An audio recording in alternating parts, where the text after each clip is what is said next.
دا لکه پینډه ځي اشنا ولې په سوچونو کې داسې ډوبې یار بجاري سوچ مې کولو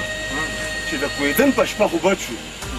ما ته وګوره دا خلک راته انکاري نشي ګورئ هلته بیبي شیرین هم خفه ده هسې نه چې هغه مثال شي چې دوبي کا کتا نګر کا نګاټ کا کوم کوټه مړه هغه مثال نه دی چې د دوبي سپی نه د کور او نه د جامو د انجلو د غزي خو اوس پرې پوه شوم خدای دې نه خفه کوي کوله خان خو ښه سړی دی یعنې زموږ سر په ټولو زیم نشته دا خبره خو دې ټیک ده ها اشنا د یو خبرې خیال به کې ګورې نن سبا زمونږ دشمنان هم زیات شوي دي هغه ماته معلوم شو مړه هسې دړکې کوي زه خو یم مړی اوس ورځو هغه کوله خان ده او هغه ته وایو چې اشنا موږ دا کویدنې ماتو ډسمس ډسمس نه ده تیسر ستا مازغه خراب دي